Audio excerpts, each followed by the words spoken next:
오늘은 체제 이론, 이제 전통적인 행정 이론 했고, 그 다음에 의사결정론, 행태 이론, 체제 이론으로 넘어가.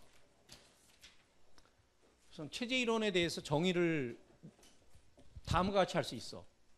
이거는 이제 위키피디아에서 소개된 체제 이론에 대한 정의야. 어떤 교과서에서 제시된 정의보다 낫다고 판단해서 그대로 옮겨 적었어. 체제 이론은 interdisciplinary study of systems in general. 체제 전반에 대한 interdisciplinary 하다는 것은 학제적 연구라는 거. 학제라는 건 뭐냐 하면은 여러 학문 분야를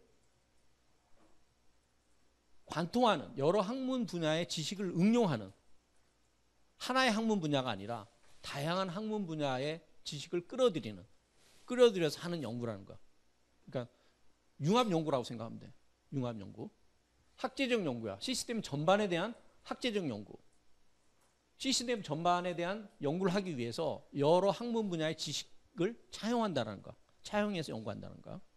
그리고 어떤 목표를 갖고 있냐 하면은 with the goal of discovering patterns and elucidating principle. elucidating이라는 것은 이렇게 밝혀낸다 이런 거. That can be discerned from and applied to all types of system. 모든 유형의 체제에 적용될 수 있거나로부터 이끌어낼 수 있는 원리와 패턴을 발견하는 것이 목적이다. 체제 이론의 목적은.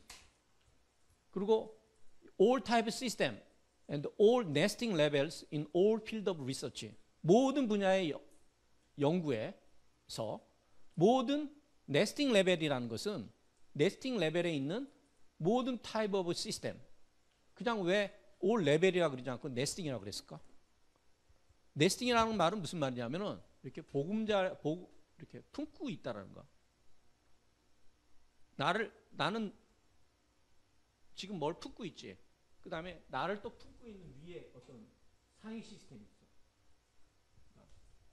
더 큰 작은 시스템이 있고 그보다 큰 시스템이 있고 큰 시스템은 그보다 작은 시스템 품고 있고 큰 시스템보다 보다 큰 시스템이 있지. 그거는 그 밑에 있는 시스템 품고 있다 이런 거야. 예를 들어서 동을 품고 있는 시스템은 행정 시스템 뭘까? 동. 구지. 구가 품고 있지, 그지?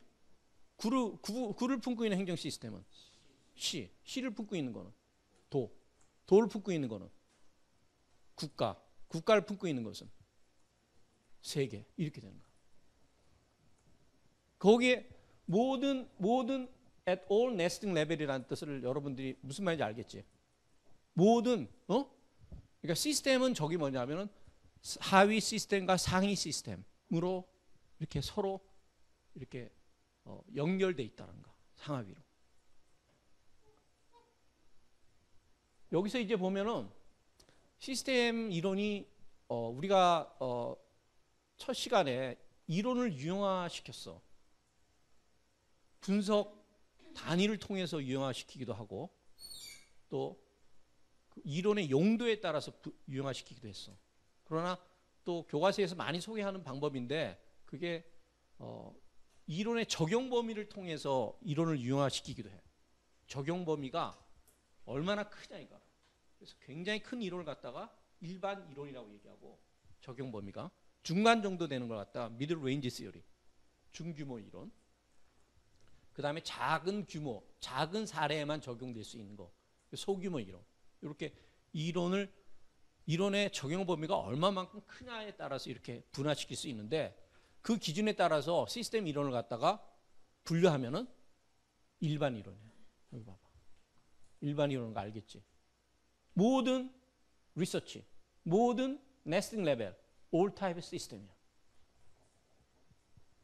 여러분들이 체제 이론은 굉장히 우리 삶에 많은 영향을 주고 있어. 그걸 어디서 알 수 있냐면 여러분들이 은연중에 아니 뭐 은연중이기도 하고 또 명시적으로 체제라는 단어를 많이 써. 행정체제, 사회체제, 정치체제, 국제체제, 이런 체제라는 단어를 많이 쓰거든. 그리고 또 우리 뒤에서 보면 알겠지만은 투입, 산출, 전환, 뭐 환류 이런 단어들 많이 쓰는데 그게 다 체제 이론의 용어야. 체제 이론. 이 체제 이론은 그 어디에 관심을 갖고 있냐? 핵심적인 관심이 뭐냐 하면은 조직의 생존과 안정적 유지에 관련된 요인을 이해하는 거야. 이해하려고 해. 조직은 여러분들이 이걸 체제라고 단어를 바꿔서도 상관없어.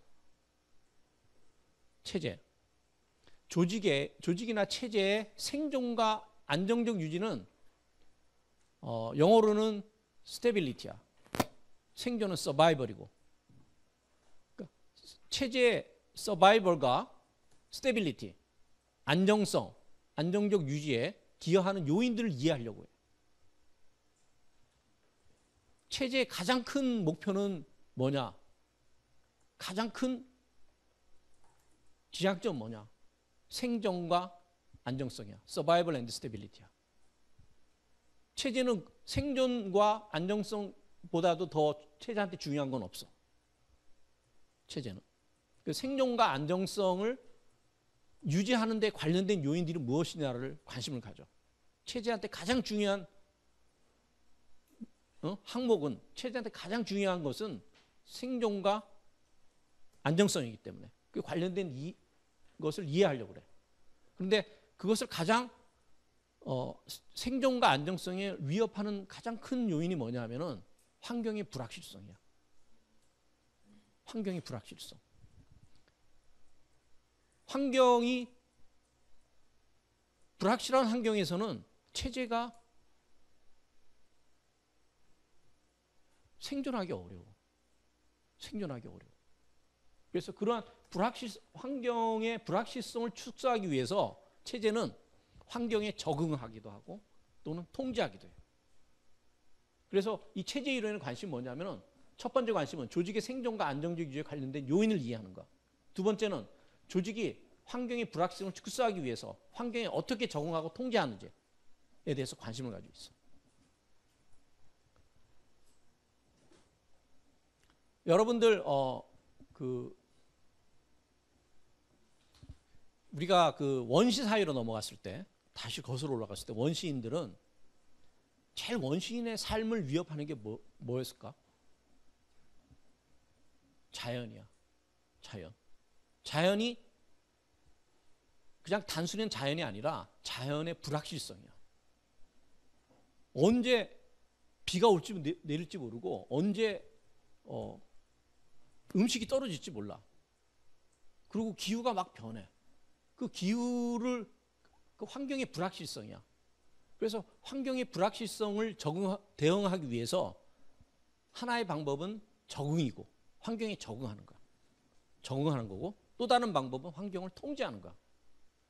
보다 더 적응보다는 통제가 훨씬 더 체제가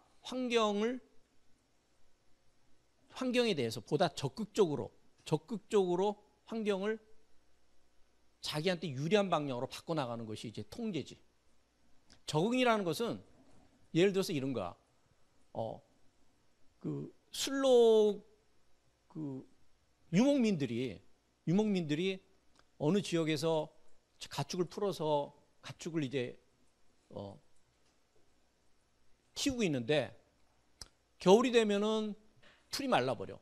그래서 가축들을 죽일 수는 없으니까 가축들을 끌고 풀이 있는 지역으로 이동하는 거야. 이게 적응이야. 예를 들어서 통제는 어떻게 하냐.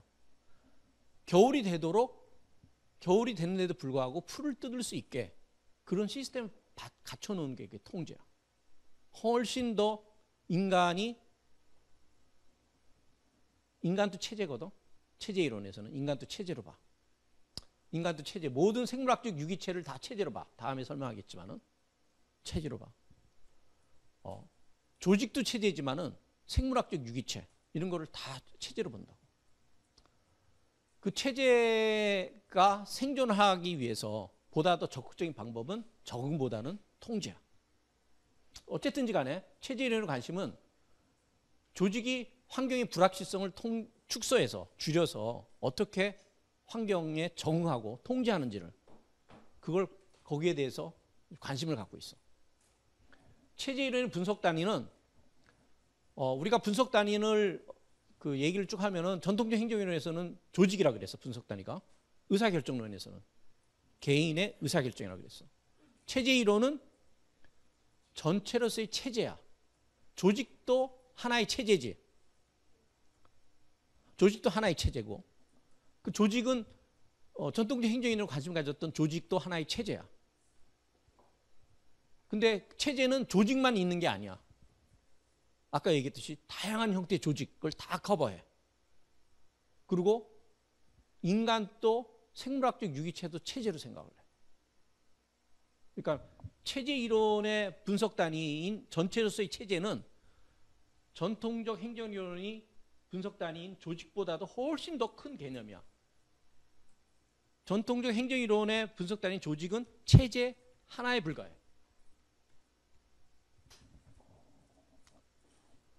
이런 면에서 체제 이론의 일반 이론적 성격이 강한 거야. 모든 조직, 집단, 생물학적 무슨 유기체 이런 거를 다 포함을 다 체제라고 생각합니다. 체제 이론의 특성 또는 전제 5가지 특성과 전제가 있어. 첫 번째는 상호 연관성.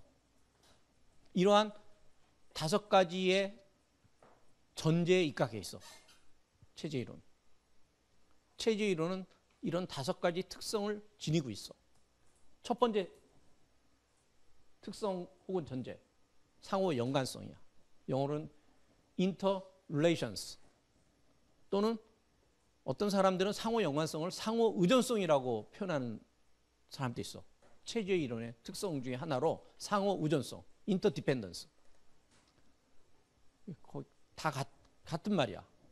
엄밀히 보면. 상호 연관성이라는 것은 체제가 어떤 시스템이 있는데 그 체제는 부분들로 구성되어 있어. 부분들로. 인간의 몸이 하나의 체제라고 얘기했어. 인간의 몸은 여러 개 구성 부분들로 구성되어 있어. 이루어져 있어. 뭐 간일 수도 있고 심장일 수도 있고 근육일 수도 있고 이런 부분들로 구성되어 있어. 그 부분들이 체제의 한 부분은 다른 부분과 상호 밀접하게 상호 의존적으로 연계되어 있다는 거. 상호 의존한다는 거. 한 부분은 다른 부분하고 상호 의존한다는 거. 그 말은 뭐냐면은 한 부분의 활동은 다른 부분의 활동과 연계지에서만 이해할 수 있다는 거. 상호 연관성이에요. 상호 연관성. 체제는 서로 밀접하게 상호 의존되어 있기 때문에 한 부분은 다른 부분과 연관지어서 이해할 수 있다는 거. 상호 연관성. 그다음에 순기능성은 영어로는 functionality라고 얘기해. functional. 역기능은 영어로 dysfunction이라고 얘기해. dysfunction. functional 그러면은 순기능적 기능을 한다 이런 거. 조직의 부분과 그 부분들 간에 서로 연관되어 있다 그러는데 부분들의 연관성은 조직의 전체 기능에 기여할 경우에만 의미를 인정받아.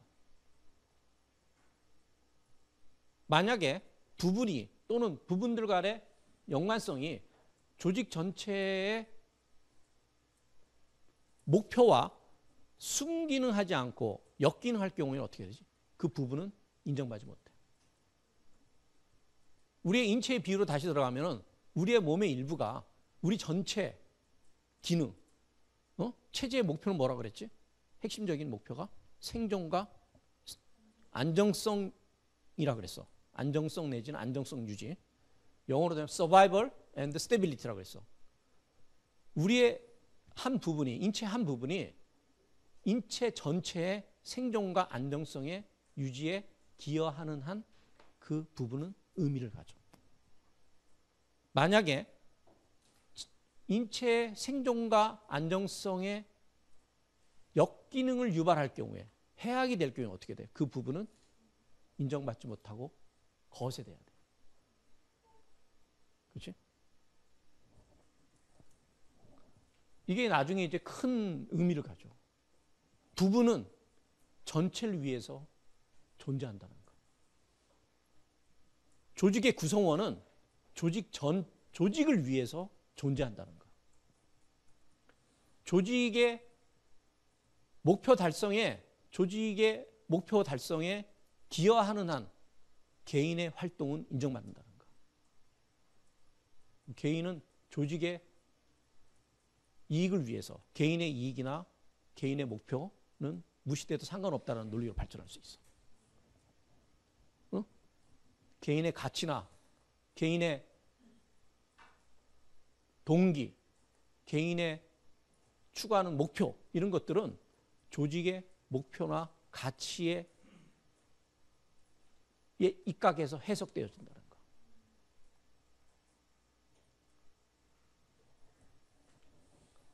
그 다음에 이제 그 체제 이론은 조직 전체를 체제를 생물학적 유기체로 봐. 아까 얘기했어. 생물학적 유기체. 체제를 생물학적 유기체로 비유해. biological organism. 생물학적 유기체다. 생물학적 유기체로서 유기체의 특성은 뭐냐면은 조직의 구성 요소나 전체 조직의 구성 요소나 전체 조직의 조직의 구성 요소나 구성원의 욕구 목표와 개념적으로 구분되거나 우위에 있는 욕구나 목표를 갖는다는 거야. 조직 전체는. 조직 전체에 목표가 있잖아. 하위 부분의 목표도 있을 거야. 그지? 그러나 조직 전체의 목표와 가치, 그 다음에 조직 전체의 의지, 이런 것들은 부분이 추구하는 목표와 가치나 의지보다도 와 구분되고 개념적으로 그거보다도 더 우위에 있는 개념이야. 자, 우리가 저 말은 무슨 말이냐면 또 비유를 들면은 우리 인체의 일부를 구성하는 간의 목표는 뭐지? 해독하는 기능이 있단 말이야. 그치? 그게 목표야. 그거나 근데 인체 전체는 어떤 걸 목표로 삼다 그랬지? 생존이야. 생존이 우위에 있니? 해독이 우위에 있니? 그렇지. 생존이 더 우위에 있는 게 된다는 거. 이것도 이제 행정이론에서 조직 구성원과 조직 간의 관계로 보면 어떻게 돼? 조직이 개인이 추구하는 가치나 어떤 개인의 그다음에 목표 이런 것들은 그것보다 더 조직 전체의 가치나 개념, 목표들이 더 위에 있는 개념 발전하게 됩니다. 그 다음에 체제는 목적지향적인 존재다 이거. 목적지향적인 존재로 본다라는 거야. 체제 이론들은 상호 연관성을 전제한다는 것은 조직의 부분과 다른 조직은 서로 연결돼 있다라고 본다라는 거야. 그다음에 다 그런 식이야. 이런 식으로 본다라는 거. 조직은 목적지향적인 존재다 이거. 조직의 또는 체제의 핵심적인 목표는 뭐라 그랬지? 생존, 안정성이라고 그랬어. 안정성은 다른 말로 표현하면 스테빌리티는 오더야. 오더 영어로. 질서. 질서가 안정성이야. 같은 말이야. 생존이나 질서와 안정성을 최고의 목표로 추구한다. 그리고 목적지향적인 진화도 목표야. 체제가 목표를 가지고 있어. 학교 체제의 목표는 뭐지? 응? 뭐 교육 이런 걸 거 아니야? 그런데 궁극적으로 어떤 체제가 지향하는 목표가 있어. 그 목표를 향해서 달려나가려고 그래. 그러나 그 목표는 궁극적으로 뭐와 관련돼 있냐면은 뭐와 관련돼 있을까? 국가 발전? 더 체제가 학교 체제든 정부 체제든 지향하는 목표가 있어. 근데 그 목표는 궁극적으로 그 체제의 생존과 안정성과 관련돼 있다. 학교에서 왜 열심히 학생들을 교육시키지?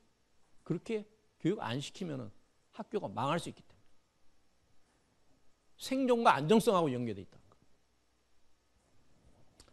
그다음에 개방성은 뭐냐면은 체제는 체제가 필요한 자원과 조건을 외부로부터 공급받아야 돼.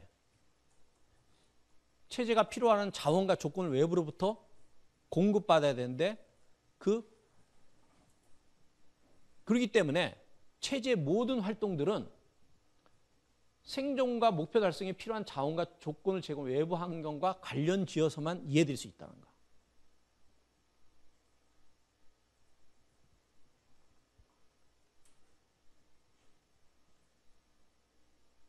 더 쉽게 표현하면 이렇게 표현할 수 있어. 체제는 체제의 활동은 체제의 생존에 필요한 또는 목표 달성에 필요한 자원과 조건을 공급하는 외부 환경과 연관지어서만 이해할 수 있다. 우리가 여기서 뒤에서 우리가 얘기하겠지만 체제는 여러분들이 알다시피 폐쇄체제와 개방체제가 있어. 폐쇄체제는 환경과 교류를 전제하지 않는 시스템이야. 환경으로부터 에너지와 자원을 공급받는데 전혀 문제가 없는 시스템이야. 그래서 환경을 생각할 필요 없어. 고려할 필요가 없어. 환경으로부터 에너지는 항상 공급된다고 생각을 해.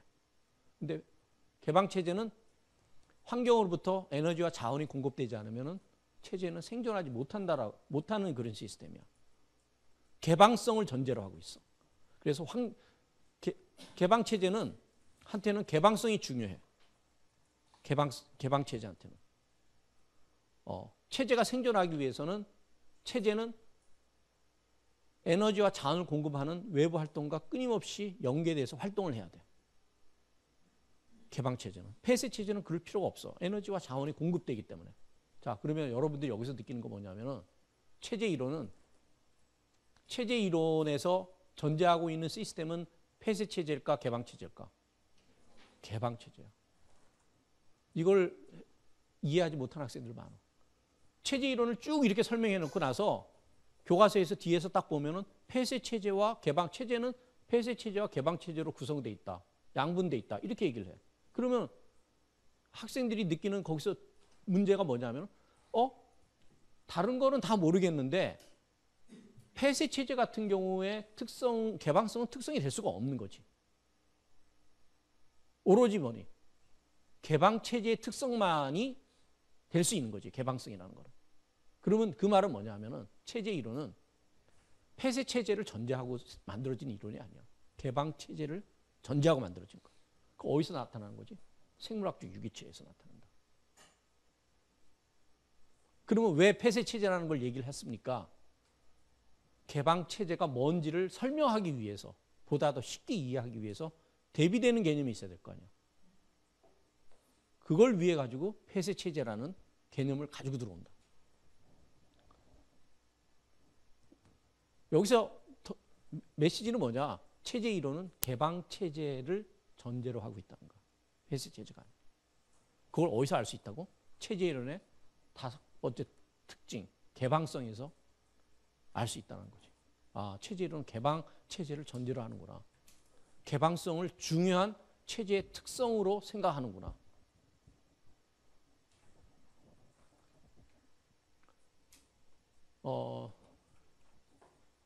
이거는 좀 나중에 넘어가서 하고. 체제 이론에 우리가 이제 기원이 있어. 의사결정론의 기원은 행태 이론이 찾는다 그랬어. 그지? 체제 이론의 기원이 있는데 체제 이론의 기원 2가지야. 하나는 구조기능주의와 하나는 일반 체제 이론. 그래서 이걸 하나씩 보면은 이제 구조기능주의. 스트럭처럴 펑셔널리즘이라고 그래요. 더크하임, 파슨스, 머튼, 알몬드 이런 사람들이 구조기능주의자들이야. 이 네 사람이 다 사회학자야, 사회학자. 체제 이론은 사회학으로부터 많은 영향을 받았어. 다 사회학자. 이들이 갖고 있는 핵심적인 연구 질문이 뭐냐? 2가지 질문이 있어. 거기에 대한 답변을 찾으려고 노력을 했어.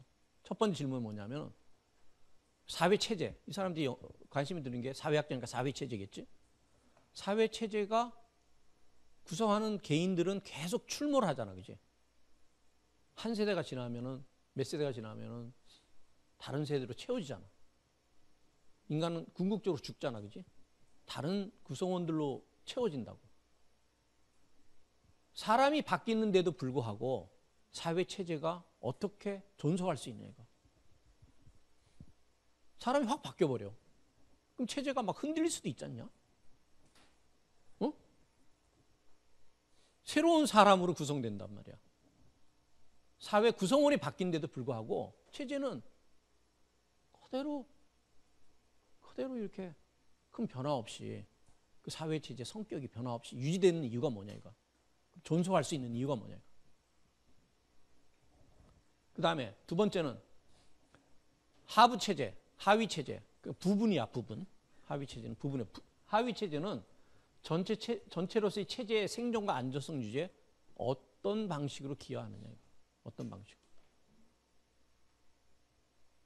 이 질문에 대한 답변을 체제 생존의 필수 요건, 체제 부분들 간의 관계, 환경 변화에 대한 체제 적응 등에서 찾아. 이 부분은 다시 설명하겠어. 우선 구조 기능주의의 대표자, 대표 이론가 그러면은 이분이야, 이분. 탈콧 파슨스. 굉장히 유명한 사회학자야. 지금은 돌아가셨어. 우리가 지금 행정학 시간에서 행정학 이론 시간에 배우는 그런 학자들은 살아있는 사람 거의 없어. 이분은 어떤 사회 체제이든 여기서도 이제 체제 이론은 사회학자로부터 영향을 많이 받았다는 걸 느끼겠지. 우리는 이걸 정치 체제라고 표현할 수도 있겠지. 어떤 체제든 생존하기 위해서 충족시켜야 할 네 가지 기능적 요건이 있다 이거. 기능적 요건, functional requirement, 기능적 요건이 있다. 그 요건을 네 가지가 adaptation, goal attainment, integration, latent pattern maintenance 이 네 가지로 제시해. 그 요거를 첫 글자만 이렇게 모아서 A길이라고 표현해요. A길. A는 뭐지? adaptation, goal attainment, integration, latent pattern maintenance. 어떤 체제이든 생존하기 위해서 체제의 가장 중요한 목표는 생존이라고 그랬어. 생존하기 위해서 네 가지 필수 기능을 수행해야 된다는 거야. 어댑테이션은 뭐냐? 체제는 생존을 위해서 외부 환경으로부터 개방 체제를 말하는 거야. 여기도 체제 이렇게 쓰지만 이 사람은 뭘 전제로 하고 있다는 걸 알지? 개방 체제야. 개방 체제는 생존하기 위해서 환경으로부터 끊임없이 자원과 에너지를 공급받아야 돼. 공급받기 위해서는 체제와 환경이 연결이 돼 있어야 돼. 그 하기 위해서 수행되는 활동을 갖다가 적응이라고 그래. 연결하기 위해서. 체제가 외부 환경과 관계를 형성하기 위해서 수행하는 활동. 이 활동을 통해서 어떻게 체제의 생존에 필요한 자원을 환경으로부터 확보하는 거지. 두 번째, 목표 달성은 체제가 추구하는 목표가 있을 거 아니야? 어떤 체제든지 간에 목표가 있단 말이야. 가정도 체제로 봐. 가정이 추구하는 목표, 학교가 추구하는 목표, 사회가 추구하는 목표, 학원이 추구하는 목표. 목표 달성을 위해서 자원을 동원하고 활용하는 것과 관련된 활동이야. 목표 달성에 기여하는 체제 내 활동으로서 자원을 동원하고 활용하는 관리 기능을 포함한다. 더 짧게 얘기하면은 목표 달성을 위해서 자원을 동원하고 관리하는 활동. 이렇게 할 수 있어. 통합이라는 것은 체제 구성 요소들이 있는데 구성 요소들에 대한 통제력을 확보하는 거야. 그래서 이탈하지 못하게 만드는 거야. 구성 요소들에 대해서 통제력을 확보해서 이탈하지 못하게 만드는 거야. 그리고 그걸 통해서 내부 안정성을 유지하기 위해서 수행되는 활동이야. 만약에 인체의 간이 해독 기능을 수행 안 하고 소화 기능을 수행하면 어떻게 하지 이거? 안 되지. 생존을 위협하는 거지. 그러니까 체제의 부분들에 대한 통제를 확보하는 거야. 너는 해독 기능만 해라 이거. 딴 기능 하지 말라. 너 딴 기능 수행하면 안 돼. 네가 맡은 역할을 제대로 하도록 하는 거야. 기대되는 역할이 있을 거 아니야. 부분에 대해서 기대되는 역할이 있을 거야. 그 기대되는 역할을 제대로 할 수 있도록 통제하는 거. 그리고 그래서 내부 안정성을 유지하거나, 그다음에 얘가 서로 체제들 구성 요소들 간에 이렇게 조종하는 기능, 통합하고 조종하는 기능, 이런 거를 이제 다 통틀어서 통합이라고 얘기해요. 그다음에 형태 유지라는 것은 쉽게 해서 하우스키핑이라고 보면 돼. 하우스키핑. 하우스키핑은 갈고 닦는 거야, 그지? 여러분들 청소, 하우스키핑 청소 아니야, 그지? 메인티넌스 하는 거야, 메인티넌스. 그 기능들이 제대로 수행될 수 있게 하기 위해서 갈고 닦아주는 거야. 그래서 뭐 체제 행동이 지속적으로 체제 행동의 지속성을 보장하기 위해 수행되는 활동. 이거 좀 잘못 써졌네. 체제 내 행동의 지속성을 보장하기 위해서 수행되는 활동. 선풍기가 잘 돌아가기 위해서, 선풍기가 계속 잘 돌아갈 수 있도록 하기 위해서 우리가 뭐 기름도 치고 이걸 갖다가 레이턴트 패턴 메인티넌스. 체제 내 행동의 지속성이 보장되도록 하기 위해 수행되는 활동. 어떤 기능이 계속 수행할 수 있도록, 간이 계속 해독 기능을 수행할 수 있도록 우리가 뭘 하지? 뭔지 모르지만 뭘 할 거 아니야, 그지? 건강 체크업도 할 수 있고, 건강 체크 결과 간의 해독 기능이 떨어지면은 간 기능을 높이기 위해서 뭘 먹기도 하고, 이런 것들이 뭐냐? 형태 유지라는 거. 근데 이런 행동의 지속성을 보장하기 위해서 우리가 이제 주로 많이 활용하는 것은 뭐냐면 질서와 규범이야. 규범에 따라서, 어떤 규범에 따라서, 질서나 규범에 따라서 일정한 행동을 계속 하도록 만드는 거야. 사회 규범이 있고 사회 질서가 있잖아. 그 질서에 따라서 그 행동이 계속 이루어질 수 있도록, 계속 이루어질 수 있도록 하기 위해 수행되는 활동이야. 우리가 사회 질서를 유지하기 위해서, 저게 무슨 말인지를 예를 간단히 들면은, 여러분들 신호등이 있잖아. 빨간 신호등 앞에서는 차가 쓰잖아, 그지? 응? 파란 신호등 앞에서는 가지, 그지? 그게 바로 질서고 규범이야. 규범에, 그런 질서나 규범에 따라서 자동차의 운전이, 자동차의 소통이 계속 그런 규범과 질서에 따라서 움직여 나가도록 하기 위해서 뭘 하지? 경찰관들이 신호등 위반하면은 딱지를 떼는 거지. 그게 바로 레이턴트 패턴 메인티넌스라. 알겠어? 너 이해되고 있어?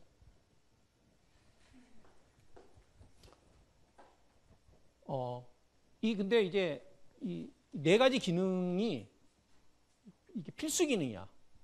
그 말은 뭐냐면은, 어떤 한 기능도 제대로 수행하지 못하면은 체제에 어떻게 되지? 목표 달성을 못해. 체제가 지향하는 목표를 달성할 수가 없어. 목표 달성은 또 그거보다 더 궁극적인 목표는 뭐라 그랬지? 생존.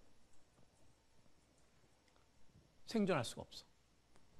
근데 이 네 가지 목표는, 첫 번째 두 가지 적응, 어댑테이션 앤드 골 어테인먼트는 체제의 효율성과 관련된 기능으로 규정을 해요. 탈코트 파슨스 얘기다. 그다음에 통합과 형태 유지는 체제 안정성과 관련된 기능으로 규정을 해요. 체제의 효율성을 높이기 위해서는 적응을 잘하고 목표 달성을 잘해야 된다. 체제 안정성을 높이기 위해서는 통합과 체제 구성 요소들을 통합하고 형태 유지를 하는 것이 중요하다는 거. 이제 네 가지 기능을 어떤 체제이든지 생존하기 위해서 요구되는 필수 기능으로 규정을 하고, 그리고 사회학 연구의 과제는 뭐냐면은 그 필수 기능을 수행하는 사회 체제의 구조와 그 부분을 확인하고 설명하는 데 있다는 거야. 예를 들어서 우리 사회 체제 안에서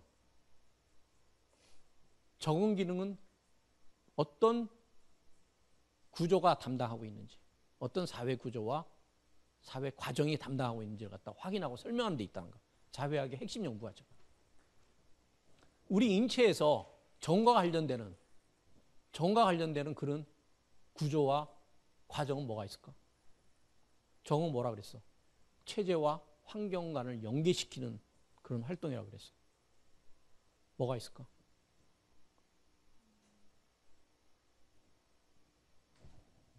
뭐가 있을까? 응? 응? 환경과 만약에 대학 총장이 인체에 비유할 수 있지만 대학 총장이 요새 가장 핵심적인 기능 중에 하나가 뭐냐면은 펀드레이징 하는 거. 외부에 막 돌아다니면서 학교 발전에 필요한 자금을 또는 기부금을 받아오는 거야. 그게 뭐니? 적응이야, 적응. 적응. 환경과 연결시켜서, 체제와 환경을 연결시켜서 체제가 필요한 자원과 에너지를 끊임없이 공급받게 만드는 그런 활동이야. 우리도 인체도 만약에 거기에 비유한다 그러면은 인체도 환경으로부터 에너지를 계속 공급받아야 되거든. 적응이라는 그런 기능을 수행하는 것이 여러 가지가 있겠지. 근데 간단하게 예를 들면 나는 코라고 얘기하고 싶어. 왜? 입이라고 얘기하고 싶어. 입과 코가 없으면은 에너지 공급 못 받잖아. 그치? 공기도 마실 수가 없고 필요한 음식도 받아들일 수가 없어. 이게 바로 적응이야, 적응. 적응과 관련된 기능.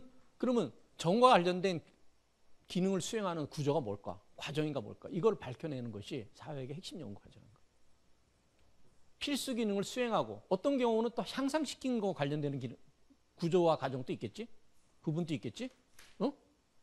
그다음에 제약하는 것과 관련되는 구조와 부분도 있겠지? 적응을 향상시키는 기능은 뭘까? 적응을 제약하는 기능은 뭘까? 있을 수가 있지, 그지? 있을 수가 있지. 그래, 필수 기능을 어떤 필수 기능을 수행하고 향상시키고 제약하는, 이거 다 빼고 얘기해도 상관없어. 근데 필수 기능을 수행하는 사회 체제의 구조와 부분을 확인하고 설명하는 데 있다. 근데 체제 중에서 필수 기능이 있는데 그 필수 기능을 제약하는 그런 암적 요소도 있겠지. 그것도 밝혀내는 것이 사회학의 연구 과제라는 거. 그거 필수 기능을 향상시키는 데 기여하는, 향상시키는 데 기여하는 그런 구조와 부분도 있을 수가 있겠지. 인체라 그러면은 예를 들어서 우리가 코가 막히면 어떻게 하지? 그 숨을 쉬기 힘드니까 그걸 향상시켜야 되잖아. 향상시키 뭐야? 뭐 코를 풀든지 아니면 재채기가 나오든지 이런 거지. 이해돼? 그 체제의 생존을 결정하는 요인은 그 네 가지지만은 그거를 두 가지로 압축하면은 안정화 기능과 효율성 증진 기능이라고 얘기할 수 있다. 이거. 그 체제의 어떤 한 기능의 과도한 변화는 체제의 생존을 위협한대. 예를 들어서 적응 기능에서 변화가 생긴다 이거. 변화가 생긴다라는 것은 두 가지지. 적응 기능을 너무 이전보다도 너무 과도하게 수행해. 이것도 변화지. 너무 부족하게 수행해. 이것도 변화지. 변화는 두 가지지, 그지? 적절하게 수행하는 걸 해야 되는데 너무 잘 수행해. 너무 못 수행해. 이것도 변화야. 적절하게 수행하다가 어느 순간 갑자기 너무 잘 수행하게 된다든지 아니면 너무 못 수행하게 되는지 그걸 변화야. 변화는 체제의 생존을 위협한다는 거야. 다른 말로 표현하면 이 네 기능과의 적절한 균형을 이루는 것이 체제의 생존에 필요하다는 거야. 그 네 가지 기능 간의 불균형이 발생할 때는 체제의 생존이 위협받게 된다는 거야. 네 가지 기능 말고 두 개로 연결시켜서 얘기할 수도 있지. 효율성 기능과 안정화 기능 간의 불균형이 발생 시 체제는 생존하기 어렵게 된다는 거야. 체제가 생존하기 어렵다. 이 불균형이 발생하면 어떻게 되냐면 궁극적으로 뭐가 되냐면 인체 생각하면 병들지. 병들지. 응?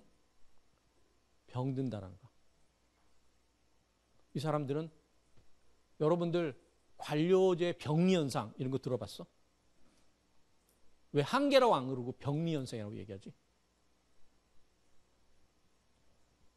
거기서 여러분들 직감적으로 알아채야 돼. 이 사람 병리현상이라는 단어를 쓰는 사람은 체제 이론가구나. 이렇게 생각하면 돼. 자, 보여줘. 여러분들 이름 머리가 돌아야 돼. 자, 병리현상 얘기한 사람이 머튼이야. 로버트 머튼.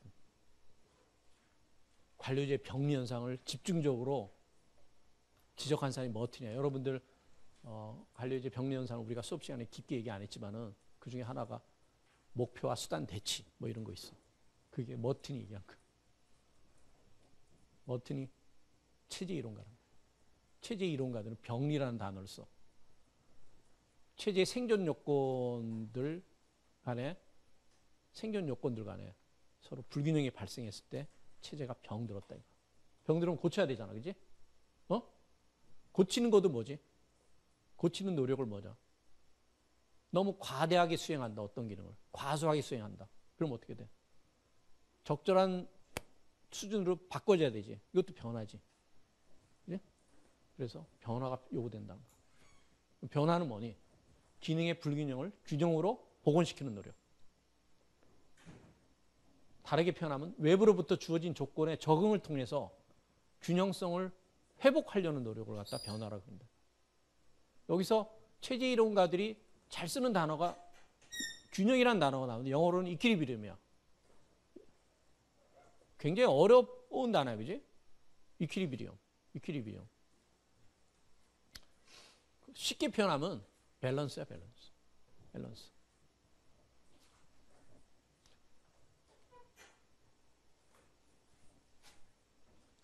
그런데 우리가 이제 여기서 말했던 이 네 가지 기능이 A 길이라는 이 네 가지 기능이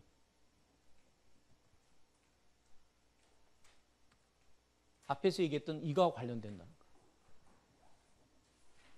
이 두 가지 연구 질문을 구조 기능주의자들은 제시를 했다고 그랬어. 사회 체제가 사람들의 구성원이 바뀌는데도 사회 구성원이 바뀐데도 불구하고 사회 체제가 존속하는 이유가 뭐냐 이거. 그리고 하부 체제는 전체 체제에 어떤 방식으로 기여하느냐. 이 두 가지 질문인데 거기에 대한 답변이 체제 생존의 필수 요건이 있다 그지. 필수 요건들을 어떤 구조와 부분이 수행하고 있기 때문에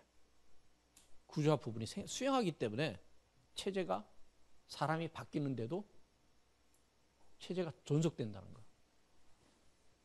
어떤 특정한 역할을 우리가 앞에 얘기했던 네 가지 기능이 있잖아. 네 가지 핵심적인 기능을 A기라는 기능을 구성원이 바뀌는데도 불구하고 어떤 구조와 부분이 그 기능을 수행하기 때문에 사회체제가 존속된다는 거. 사람은 바뀌어도 어떤 구조와 부분이 그걸 수행한다는 거. 그 역할을 담당하고 있는 누군가가 있기 때문에 그 역할을 담당하는 어떤 구조와 부분이 있기 때문에 사람이 변해도 사회 체제는 유지된다는 거예요.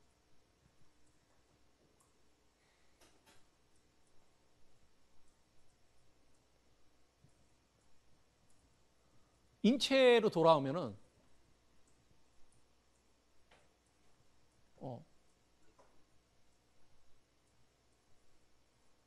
인체의 어떤 부분이 손상이 받았어. 그래서 간 이식 수술을 했어.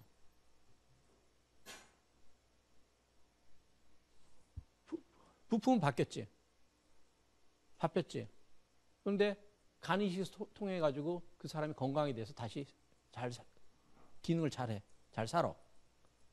그 사람이 부분이 바뀌었는데도 불구하고 그 사람이 계속 생존할 수 있는 이유가 뭐지?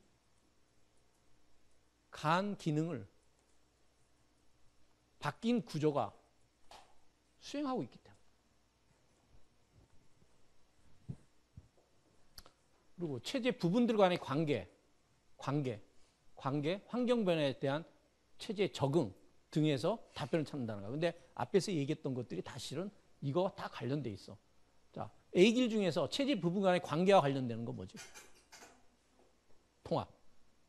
환경 변화에 대한 적응, 체제의 적응과 관련되는 게는 어댑테이션. 이런 데서 답을 찾는다는 거.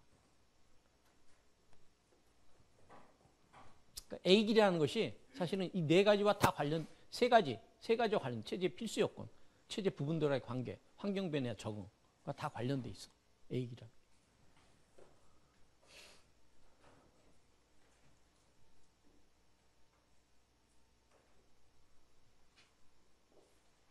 그 다음에 이제 루드비그 폰 버틀람피, 일반 체제 이론이야. 이 사람은 일반 체제 이론을 제시한 사람이야. 체제 이론의 기원이 되는 구조 기능주의와 일반 체제 이론이 있는데 그 후자인 일반 체제 이론을 제시한 사람이 버틀람피야. 이분은 생물학자야. 생물학자. 정치학자, 행정학자가 아니야. 생물학자야. 이분이 이제 기여한 게 뭐냐면은 모든 체제에 공통적으로 적용될 수 있는 일반 법칙. 우리가 처음에 체제 이론의 정의 얘기했어. 모든 체제에 공통적으로 적용될 수 있는 원칙이나 패런을 발견하는 거라 그랬어. 그 발견하려고 그러면 발견하는데 필요한 개념과 용어가 개념이나 방법론이 필요하잖아. 그 개념과 방법론을 제시한 분이야. 그러니까 모든 체제 공통적으로 일반 법칙을 발견해야 되는데 그 일반 법칙을 발견하는데 활용될 수 있는 과학적 용어와 방법론을 제시했다. 그게 이제 이분의 핵심적인 기여야. 다시 말해서 시스템 관점에 시스템 이론의 토대를 형성하는 개념을 제시했어. 어떤 개념이냐? 첫 번째, 폐쇄 체제와 개방 체제. 여러분들 많이 쓰는 폐쇄 체제와 개방 체제, 버틀람피 교수가 제시한. 폐쇄 체제하고 개방 체제를 구분하면은 아까 얘기했어요. 폐쇄 체제는 환경과의 교류를 전제하지 않는 시스템이야. 그런 체제야. 영어로는 self-contained 시스템이야. self-contained라는 것은 자급자족하는 거야. 자급자족. 모든 걸 다 갖춘 시스템이라는 거야. 환경과의 교류가 필요 없어.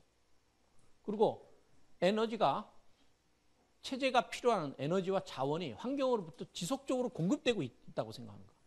공급되니까 어떻게 돼? 환경과의 교류가 필요 없는 거지. 공급되니까. 걱정 안 해도 돼.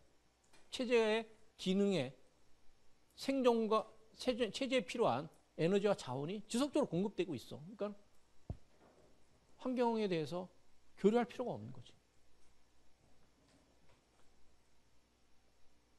가장 대표적인 예는 뭐냐면 벌초기계라고 얘기했는데 벌초기계뿐만 아니라 모든 기계가 다 폐쇄체제. 자동차, 에어컨, 다 이런 것들. 모든 기계. 이게 다 폐쇄체제야. 에어컨 모든 걸 다 갖춘 시스템 아니야? 그지? 전기만 꽂으면 되는 거지. 전기 꽂는다는 건 뭐야? 계속 에너지가 공급되고 있다라는 거지. 저거. 외부로부터 에너지를 끌어오는 걸 노력 안 해도 돼. 그냥 꽂아 놓으면 돼. 그지? 전원에 꽂아 놓으면 돼. 전원을 통해서 에너지는 계속 공급되고 있어. 새로 뭐 에너지를 얻기 위해서 뭐 다른 노력을 할 필요가 없어. 기계들 다 그래. 자동차도 마찬가지지. 뭐가 외부로부터 계속 공급되고 있지? 휘발유가 계속 공급되고 있어.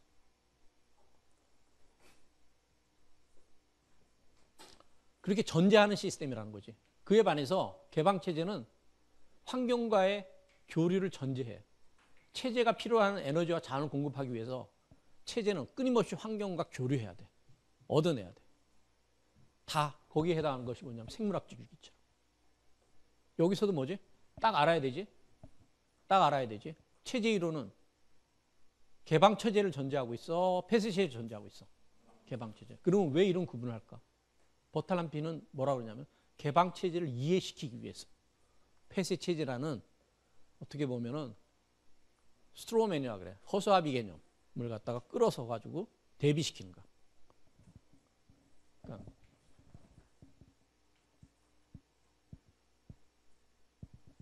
체제 이론 자체가 개방체제를 염두에 두고 그것을 밑에 깔고 전개되는 이론이야. 체제 이론가들은 폐쇄체제를 개념을 도입했지만은 그런 실제 그 체제에 대해서 폐쇄체제에 대해서 관심이 없어. 왜 도입했냐? 개방체제를 보다 더 잘 설명하기 위해서. 일종의 도구에 불과한 거야. 이 폐쇄체제의 최고의 목표는 뭐냐 하면은 내부 효율성을 유지하는 거야. 내부 효율성. 어떻게 하면 효율적으로 구조화시킬 것인가와 관련돼 있어. 야, 우리가 기계를 만들 때 기계를 만드는 장인은 뭐에 제일 관심이 있을까? 기계의 효율성을 유지하는 데 제일 관심이 있어. 효율성. 기계 어떻게 효율적으로 만들 것인가? 보다 더 효율적으로 만들기 위해서 계속 새로운 테크놀로지컬 어드밴스먼트가 나오는 거야. 그렇지 않냐? 효율성이다. 효율성은 어떻게 하면 전기를 적게 들이고 더 기능을 잘할 수 있게 만들지? 이런 거야, 그지? 그러면서 우리가 갖고 있는 이런 것들, 이 에어컨이나 선풍기 뭐 이런 기계들이 전부 다 그렇게 해서 발전해 나오지 않냐? 효율성이야, 내부 효율성. 효율성인데 개방체제는 생존이야. 최고의 목표가. 효율성도 뭐지? 생존을 위해서 필요한 기능이야. 아까 그랬어. 생존을 위해서 4가지 기능인데 4가지 기능은 효율성과 안정성과 관련되는 기능이라고 그랬어. 효율성과 안정성도 결국 생존과 관련돼 있다는 거. 겁나? 가까이 가니까. 그리고 이 내부 효율성을 높이기 위해서 어떤 전략을 쓰냐 하면은 내부 균형이 중요해. 체제의 효율성을 높이기 위해서 균형이라는 것은 구성 요소들 간의 균형을 유지하는 데 관심이 있어. 최적의 균형점을 찾아내려고 그래. 자동차가 효율적으로 움직이기 위해서 엔진, 트랜스미션, 뭐 기타 등등 부품들이 서로 어떻게 돼? 내부 균형을 절묘하게 이루는 거야. 절묘하게 이루는 그 배합점을 찾아내는 거야. 내부 균형은 영어로는 인터럴 이퀴리브리엄이야. 엔진에 비해서 트랜스미션이 너무 크다. 균형을 못 이루는 거지. 그러면 효율적인 시스템이 될 수가 없어. 부분들 간에 최적의 균형점을 찾아내는 데 관심이 많아. 최적의 균형점은 효율성을 높이는 것을 가능하게 만들어. 엔지니어들이 또는 그 엔지니어링 그 기계 설계자들이 잘은 모르겠어. 아마 제일 관심을 갖는 건 그런 걸 거야. 이 부품들 간에 어떻게 최적의 균형점을 찾아내는지. 그 체제 전체 효율성을 높이기 위해서 어떻게 최적의 균형점을 찾아내는지. 균형이 망가지면 어떻게 되는 거지? 균형이 체제 잘 만들었어. 부품들 간의 균형을 잘 유지했어. 그런데 어느 한 부품이 망가져가지고 균형이 깨져. 그럼 어떻게 되지? 체제는 병든 거지. 어? 그러면 균형성을 회복하려는 노력을 해야 되지. 그 회복하는 노력을 뭐라 그랬지? 변화라 그런다 그랬지. 어? 균형이 깨졌다. 그럼 뭐지? 병들었다는 거지. 그렇지만은 개방 체제의 가장 핵심적인 목표는 항상성이야. 이 영어야. 호미오스테시스 또는 호미오스태틱 이퀴리브리움. 굉장히 어려운 단어야. 체제 이론들은 가끔가다 이렇게 어려운 단어를 써. 이 항상성이란 뭐냐 하면은 체제에 영향을 미치는 여러 가지 세력들이 있을 거 아니야. 세력들의 동적 균형을 유지하는 거. 동적 균형. 동적 균형. 여기서 동적이라는 것은 다이내믹하다는 거야. 다이내믹 이퀴리브리움이야. 다이내믹 이퀴리브리움이라는 것은 균형은 균형인데 균형을 이루는 부품들이 이렇게 변화한다는 거야. 요소들이. 예를 들어서 A라는 부분하고 B라는 부분이 10과 10의 크기로 균형을 이뤘어. 그런데 어떤 변화가 생겨서 A라는 부분의 힘이 20으로 변했어. 그러면 동적 균형을 맞추려고 하면 어떻게 되지? B도 20으로 가는 거야. 계속 변해 나가는 거야. 그게 바로 동적 균형. 정적 균형이라는 것은 그게 그 수치가 딱 고정돼 있다는 거야. A와 B의 비율이. 동적 균형은 변화해 나가는 거야. 그래서 동적 균형을 맞추고 엔트로피를 차단하기 위해서 환경과 에너지의 지속적인 교환을 하는 것을 갖다가 교환하는 활동을 갖다가 항상성이라고 그래요. 여기서 또 하나 어려운 단어 나왔어요. 엔트로피야. 엔트로피. 엔트로피를 차단하기 위해서 차단하는 것. 엔트로피라는 건 뭐냐면은 체제가 죽거나 붕괴되는 그런 자연 법칙을 말해요. 엔트로피. 체제에 공급되는 에너지와 자원이 불충분해서 체제가 붕괴되거나 죽게 되는 자연의 법칙이야. 그러면 모든 유기체에는 엔트로피를 피할 수 없겠네? 그지? 피할 수 없어. 모든 유기체가 피할 수 없는 상황이야. 엔트로피는 언젠가는 모든 유기체로부터 공급되는 자원과 에너지의 부족으로 죽거나 붕괴될 운명에 가 있어.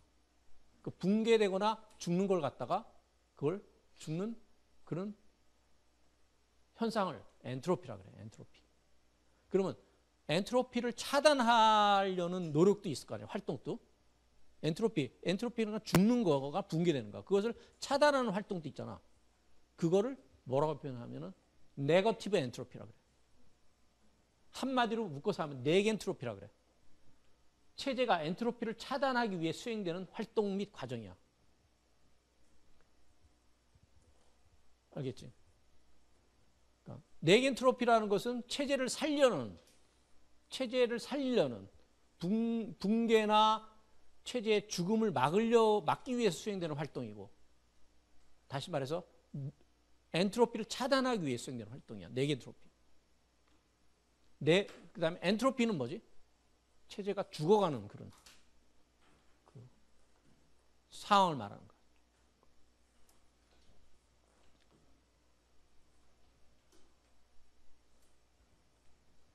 앞으로 넘어가면은 체제에 영향을 미치는 세력들 간의 동적 균형을 유지하고 엔트로피를 차단하기 위해서 환경으로부터 에너지의 지속적인 교환을, 지속적인 공급을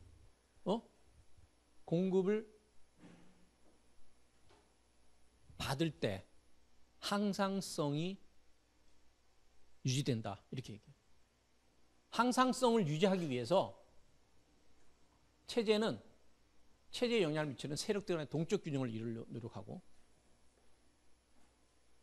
엔트로피를 차단하기 위해서 활동을 수행해요. 항상성을 유지하기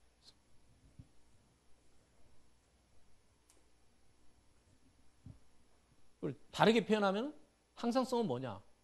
동적 균형 및 지속적인 교환이다. 이렇게 정의 내릴 수도 있다. 항상성을 우리가 폐쇄 체제에서는 내부 균형을 중요시 여긴다고 그랬어. 항상성을 중요시 여긴다는 것은 뭐냐 하면은 항상성이 없어서는 체제가 생존을 유지하지 못해. 생존을 유지하기 위한 전략이 항상성이야. 항상성. 호미오스테시스야. 항상성이야.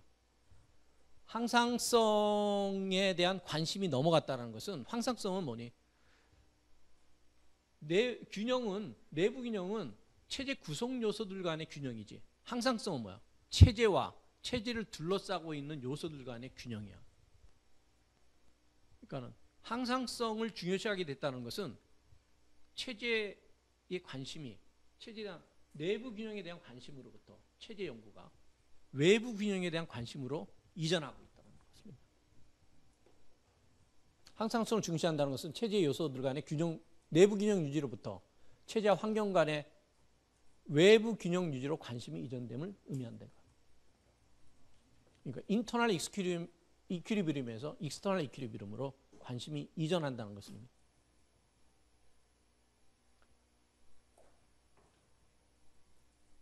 폐쇄 체제는 환경은 어떻게 본다 그랬지? 환경은 안정적이다. 환경에 대해서 무시해도 되는 거지. 안정적이니까. 그 다음에 예측 가능해. 그 다음에 체제는 어떤 영향을 미치지 못한다고 생각해. 쉽게 얘기해서 환경을 상수로 봐. 환경이 상수면은 상수란 말은 뭐니? 안정적이다. 예측 가능하다. 체제에 대해서 함부로 영향을 안 준다고 생각하는 거야. 그러면 환경에 대해서 신경 쓸 필요 없는가, 그지? 아프리카의 어떤 지역에서는 360일 기온이 다 20도야. 그 지역에 사는 사람들은 기온에 대해서 신경 안 써도 돼. 기온은 변수니까. 변수가 아니라 상수니까.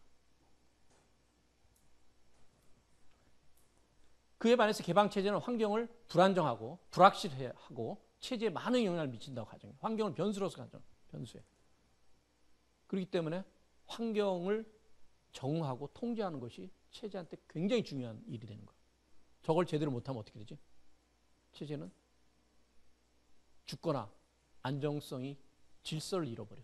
안정성과 질서를 유지하기 어려워. 우리가 지난번에 그런 얘기 한번 했어. 전통적 행정이론가들, 사이먼을 포함해서 베버, 테일러, 귤릭, 사이먼 다 폐쇄 체제적인 관점에 입각했다고 그랬어. 다른 말을 표현하면 인트라 오가나이제이션, 폐쇄 체제. 그들은 뭐냐?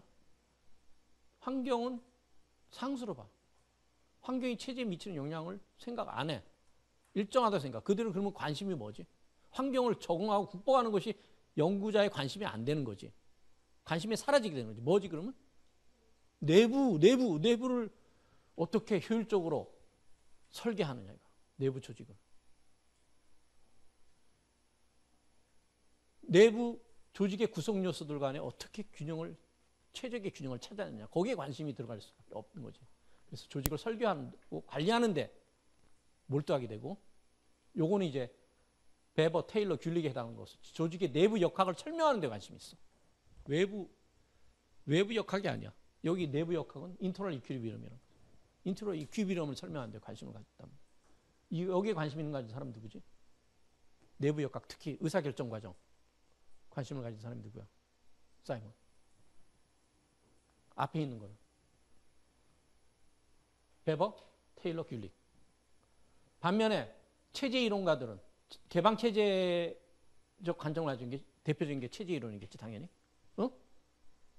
이들은 환경을 상수로 보기 때문에 제일 연구의 핵심이 뭐니? 체제가 어떻게 환경을 통제하고 적응하거나 극복해 나가느냐. 거기에 관심을 가질 수밖에 더 있지 않냐. 그걸 못하면 어떻게 돼?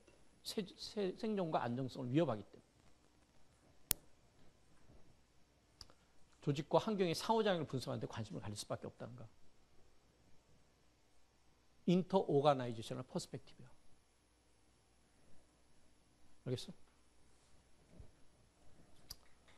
자, 우리가 이제 체제 이론의 다른 용어 얘기했어. 뭐 네겐트로피 이런 걸 설명했어. 그다음에 또 체제 이론에서 나오는 것이 또 어려운 단어 하나 나와. equifinality. 저걸 이제 동종국성이라고 번역을 해. 그게 잘된 번역인지 잘못된 번역인지 잘 모르겠어. 그렇지만은 기존의 번역을 그대로 우리가 수용하는 게 좋을 것 같아. 혼란 안 주기 위해서. 내가 잘난 척해서 다른 단어로 번역할 수도 있어. 그렇지만은 혼란을 줘. 그러면 혼란. 동종국성이 뭐냐면은 어떤 체제는 목표가 있다 그랬잖아. 어? 목표가 있어. 뭔지 모르지만 하여튼 목표가 있어. 목표 없는 체제는 없어. 학교 체제 목표는 뭐라고 그랬지 아까? 교육. 교육. 그다음에 군대 체제의 목표는 국방 유지. 이런 거 아니겠어? 목표가 있단 말이야. 군대 체제가 국방 유지를 잘못했다 어떻게 되지? 신뢰하는 비판을 받는 게 아니라 생존하기 어려워. 그렇게 얘기를 해야지 우리는. 학교 체제가 교육이라는 목표를 제대로 구현 못하면 어떻게 되지? 그 학교 아무도 안 와. 죽는 거잖아. 생존하지 못해.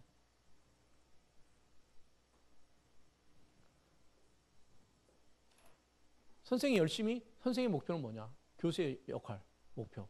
연구와 강의야. 연구를 제대로 못하고 강의를 제대로 못하면 선생은 죽어. 사장되게 돼 있어. 다 어떤 목표든지 생존과 안정성과 연관되어 있다는 거. 그 얘기를 하고 싶은 거야. 어떤 목표가 있어. 그런데 체제 이론, 동종국성이란 뭐냐면은 그 목표에 도달하기 위해서 시작하는 출발점이 있을 거 아니야. 출발점은 다양한 위치에서 출발할 수 있다는 거. 동종국성. 출발점도 다양한 위치에서 출발할 수 있고 목표에 도달하는 경로도 하나가 아니라 다양하다는 거.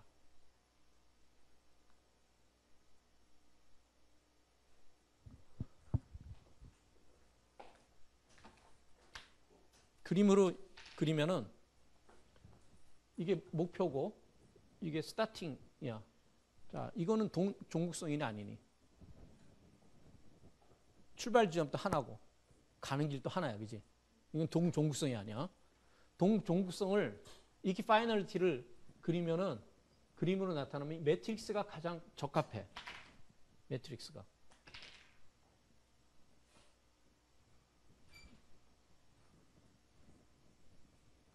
여기에 목표라고 생각해봐. 출발 지점은 여기도 될 수 있고 스타팅 1, 스타팅 2, 스타팅 3, 스타팅 4. 그 다음에 출발 지점이 다 틀리지. 틀린데 이 목표로 갈 수 있는 경로는 몇 개니? 무수히 많은 거지. 이 종국성이 포함하고 있는 저 단어가 포함하고 있는 함의를 아는 게 중요해. 그 단어보다도. 저 말은 뭐냐면은 동종국성을 이것도 어떤 교과서 보면은 체제 이론의 특성, 전제에 포함시켜서 얘기하는 사람도 있어. 동종국성을. 우리가 5가지 얘기했잖아. interrelations 쭉 얘기했는데 그 중에 하나로 얘기하는 사람도 있어. 이 말은 뭐냐? 체제는 목표지향적이라는 거. 그지? 지향성을 갖고 있다는 거. 그리고 one best way는 있다 없다? 없다. 이거는 뭐니? one best way가 있다. 이거지. 어? 이 도표가 말하는 거 one best way가 있다는 거. 이거는 one best way가 없다라는 거. equifinality가 얘기하는 게. 그 다음에 우리가 네겐트로피라는 단어도 이게 그 단어의 용어를 이해하는 것도 있지만은 저런 단어를 쓴 거로부터 체제 이론가들이 갖고 있는 어떤 가치 전제를 알 필요가 있거든. 이걸 뭘 의미하냐면은 체제가 생존하기 위해서 수행되는 활동 아니야, 그지? 체제가 엔트로피 과정을 불가피하게 가는데 그걸 차단하기 위해서 수행하는 활동이야. 그 네겐트로피라는 단어가 함축하고 있는 건 뭐냐면은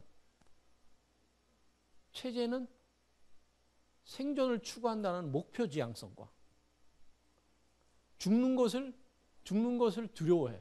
죽는 것을 차단하려고 한다는 거. 그러니까 생존이라는 목표 지향성을 갖고 있고 생존이라는 목표를 이루기 위해서 자원과 에너지를 계속 공급받아야 되잖아. 그 뭐냐면 성장에 대한 태생적 지향점이 있다는 거. 에너지와 자원을 계속 공급받는다는 건 뭐지? 이게 지나치게 많이 공급받으면 어떻게 되는 거지? 과잉이 돼서 갑자기 몸무게가 커질 수도 있어. 성장한다는 거야. 성장의 지향점을 가지고 있다는 거야.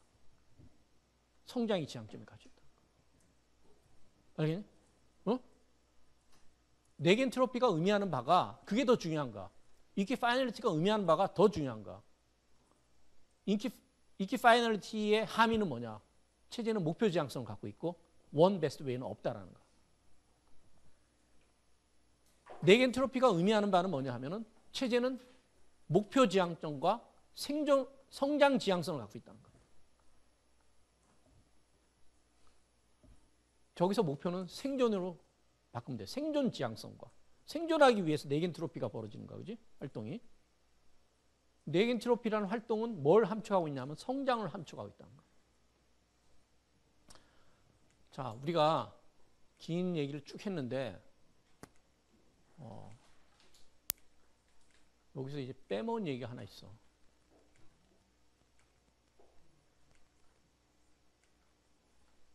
이거야. 체제 이론의 은유와 지향가치. 어떤 이론이든 간에 많은 이론들이 은유가 있어. 은유. 메타포라 그래요. 영어로. 메타포. 은유를 활용을 해. 은유가 뭐냐 하면은 어떨 때 은유를 쓰냐 하면은 여러분들도 일상대에서 많이 써. 은유라는 거. 복잡하게 뭘 설명을 해야 돼. 근데 그거를 너무 설명하면 복잡해. 그럴 때 딱 한마디로 정의 내리는 게 그게 은유야. 여러분들 TV에 보면 이렇게 단어 설명하는 거 있지. 무슨 상대방 그 단어에 대해서 몰라. 낱말풀이 하는 거 있잖아. 예를 들어서 지구 이런 게 나타나면 상대방한테 지구에 대해 설명을 해야 돼. 그럼 상대방이 그 설명을 듣고 그 단어를 찾아야 돼. 지구라는 단어 알아맞히는 그런 게임 있잖아. 지구 그러면 뭐라고 설명하냐? 얼마나 많이 복잡하게 설명해야 되잖아. 근데 그러면 상대방이 더 헷갈리잖아. 한마디로 얘기한다고. 동그란 거. 동그란 물체. 뭐 이렇게 얘기할 거 아니야. 그게 바로 은유야. 은유. 알았어? 그게 은유라고. 체제 이론은 어떤 은유를 쓰냐? 체제를 뭘로 빗대냐? 체제를 이렇게 얘기할 수 있을까? 상호 연결 복잡하게 설명하면 이런가? 상호 연결돼 있고 연관성 특성을 가지고 있고 그다음에 또 뭐니? 목표 지향성을 갖고 있고 개방성을 갖고 있고 이걸 또 하나하나 다 풀어서 얘기하려고 그러면 얼마나 힘들어. 딱 한마디로 정의해버려. 생물학적 유기체다. 비유. 전통적 이론은 다는 그렇지 않지만은 전통적 행정 이론은 조직이 뭐냐? 막 설명을 하려고. 그럼 뭐라고 설명하냐? 테일러는 뭐라고 설명할까? 기계로 봐. 기계. 조직은 기계다. 메타포야. 알았어?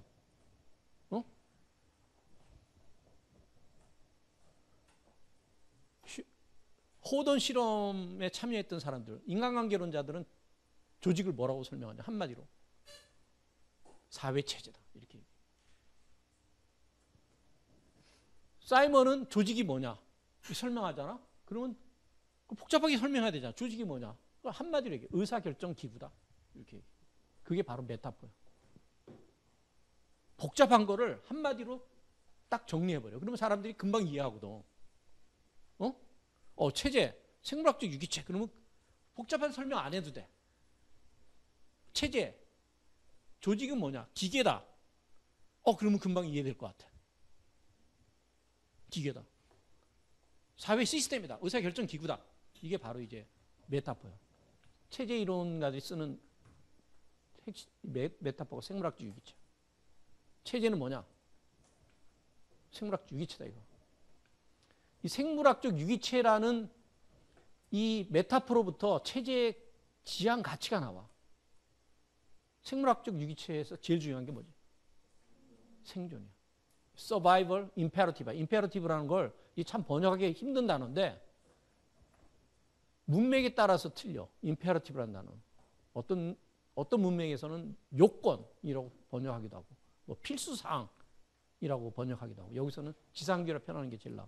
생존 지상주의를 가지고 있다는 거. 이 메타포로부터 오는가? 이게 체제 이론의 지향 가치야. 생존 지향 가치.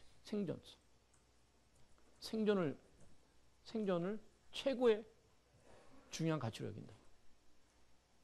여러분들 기억하고 있는지 모르겠어. 우리가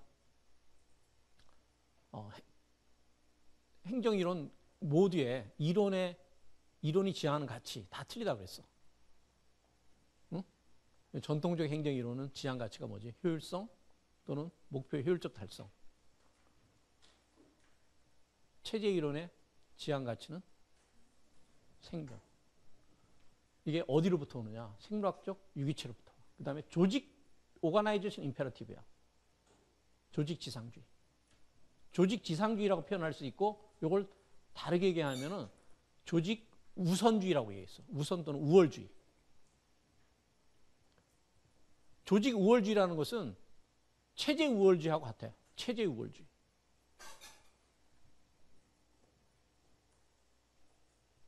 집단 우월주의. 전체는 부분보다도 중요하다는 거.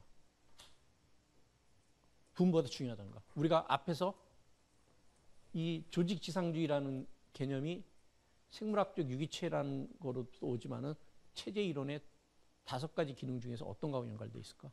순기능성, 그지? 목표 지향성 연결되어 있다고 그랬어. 어? 그지? 전체가 부분보다 중요하다 이거. 그다음에 이제 생존 지상주의는 어떤 가치를 또 체제의 중요한 가치로 여기게 되냐면은 성장 지향성. 생존하기 위해서는 성장해야 된다는 거야.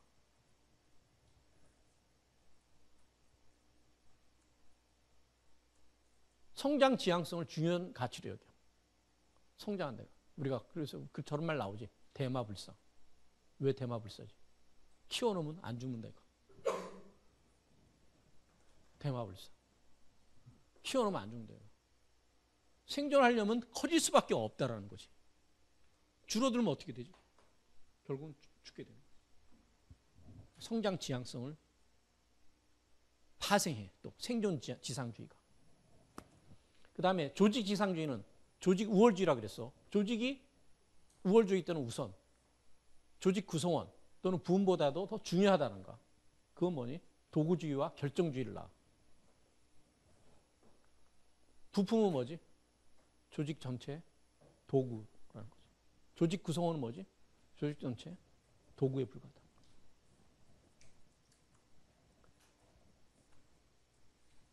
부분의 역할은 조직 전체의 역할. 조직의 결정주의라는 것은 부분의 역할, 부분의 가치, 부분의 목표는 조직 전체의 역할, 목표, 가치에 의해서 결정된다는 거. 도구주의하고 비슷한 개념이지. 간의 역할은, 간의 기능은 인체 전체의 기능에 의해서 목표, 가치에 의해서 결정된다는 거. 간의 가치는, 간의 목표는 인체 전체의 목표와 가치에 의해서 결정된다는 거. 간의 가치는 인체 전체 가치에 기여할 경우에만 인정받는다는 거. 간이 다른 해독 기능 말고 다른 기능, 이상한 기능을 수행한다. 안 된다는 거. 부분의 가치는 전체 가치에 의해서 결정된다는 거. 개인의 가치는 조직 구성원의 가치는 조직 전체 가치에 의해서 결정된다는 거. 조직 전체의 가치에 기여할 경우에만 어떻게 돼? 개인의 가치는 인정받고, 그렇지 못할 경우에는 안 좋은 거로 이해된다는 거. 여러분들 저런 거 있잖아요. 이탈 행동 이런 단어 들었지? 쟤는 이탈했어. 군기를 어겼어. 이탈했어. 조직 전체를 위태롭게 만들었어. 이런 것들. 그렇게 그런 지적을 받게 된다는 거.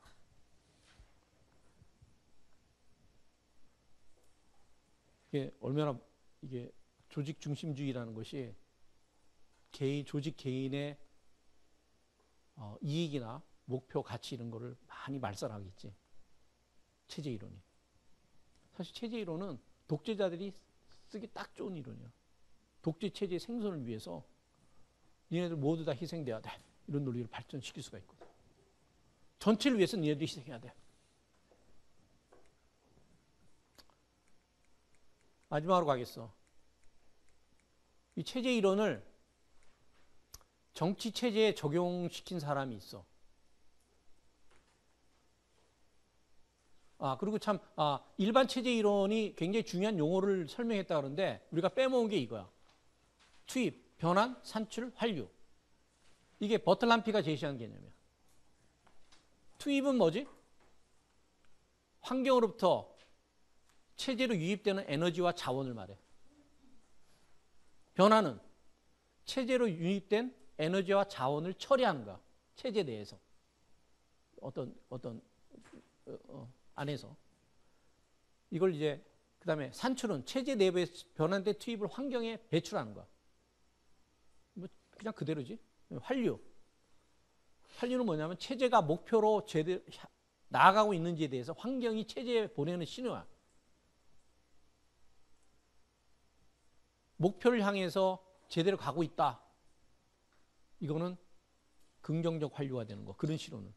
목표를 향해서 제대로 가지 못하고 목표를 향한 경로에서 이탈했다. 이거는 부정적 환류가 되는 거. 환류에는 긍정적 환류, 부정적 환류가 있다.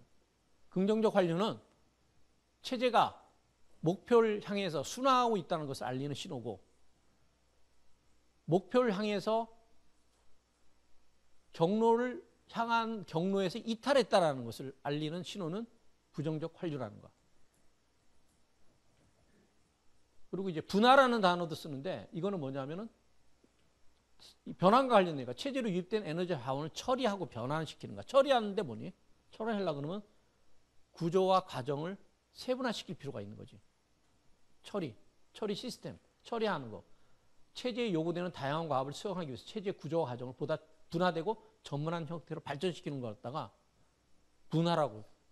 영어로는 이걸 다 얘기하면 투입은 인풋, 변화는 스루풋이라고 얘기해. 스루풋. 왜 스루풋이냐?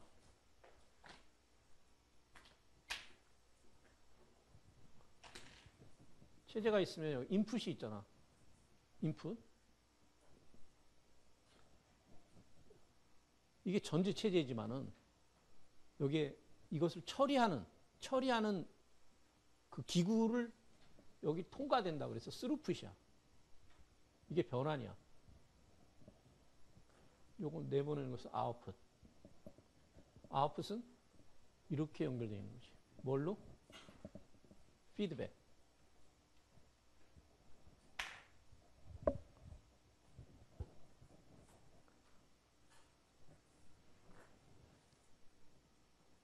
이 우리가 일상생활에서 많이 쓰이는 투입, 산출, 피드백 이런 단어들이 다 버틀람피 일반 체제 이론으로부터 원용된 용어다. 마지막으로 이 체제 이론의 일반 체제 이론의 개념인 투입, 변환, 산출, 환류를 체제 이론 분석들을 통해서 정치 과정을 분석한 사람이 있어. 대표적인 사람이 누구냐? 데이비드 이스턴. 이 사람이 Political System이라는 부류의 명작을 1953년에 썼어. 여러분들은 이 세상에서 나오기도 전이지. 선생님도 나오기 전이었어. 이 사람은 political 시스템은 이 네 가지 기능을 수행한다는 거지. 여기에 해당하는 지지와 요구는 인풋에 해당하는 거야. 지지가 요구가 이거를 정치 기구에 투입을 해. 정치 기구는 지지와 요구를 처리해야 돼. 처리하는 것을 내보내는 것을 산출을 갖다가 정책으로 규정을 해. 정책은 환류돼서 다시 뭐니? 지지와 요구로 돼. 정책에 만족하는 사람은 긍정적 환류의 원천이 돼서 뭘 하게 되겠지? 지지라는 투입을 하는 거고. 정책에 대해서 불만족하는 사람은 부정적 환류의 원천이 돼서 욕으로 들어오겠지. 그지? 이 네 가지 이 개념과 통해서 모든 정치 과정을 설명할 수 있다는 거. 모든 정책 과정을 설명할 수 있다는 거. 여러분들 한번 설명해 봐. 우리 시대에 가장 중요한 정책이 뭐지? 여러분들이 뭐가 제일 중요한 정책이라고 생각해? 일자리 창출 정책 뭐 이런 거. 일자리 창출 정책 이 개념에서 설명할 수 있다는 거. 일자리가 없다고 막 그 지지하고 요구가 들어와. 그래서 일자리 창출하기 위한 그 요구를 갖다가 행정기구에서 어떤 행정기구에서 처리를 했어. 그래서 정책을 만들었어. 그 정책을 집행했어. 근데 정책에 만족하는 사람, 불만족한 사람이 있지. 그런 사람들은 지지와 요구의 투입으로 환류가 돼서 계속 이 과정이 순환적으로 이루어진다는 거.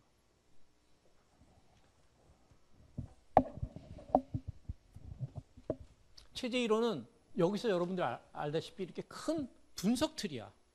그 안에 구체적인 내용은 누가 메꿔야 되지? 구성원? 연구자. 체제 이론이란 분석들을 활용해서 어떤 정치 과정, 정책 과정을 분석하려는 사람이 메꿔야 돼. 구체적으로. 그래서 옛날에 시험 문제 이런 거 낸 적 있어. 무슨 당시에 화두가 되고 있는 중요한 정책, 예를 부동산 정책을 정책의 과정을 체제 이론의 네 가지 이 개념을 통해서 설명해 보시오. 그럼 여러분들이 써 나가야 되는 거. 왜 그 정책이 왜 나왔는지, 그리고 그 정책은 어떻게 또 계속 변화되고 있는지. 계속 변화되는 걸 알 수 있잖아, 그지? 그 정책을 시행하고 나서 만족한 사람이 있고 불만족한 사람이 있으니까 그거는 다시 환류돼서 인풋으로 투입된단 말이야. 그걸 또 처리하는 걸 갖다가 또 다이내믹스로 설명을 해야 될 거 아니야. 처리하는 거. 그 정책을 처리하는 과정에서 어떤 행정기구가 관련해 있고 그 행정기구에 지지하는 세력은 누구, 반대하는 세력은 뭐고 이런 걸 다 이렇게 규명해 나가는 거지.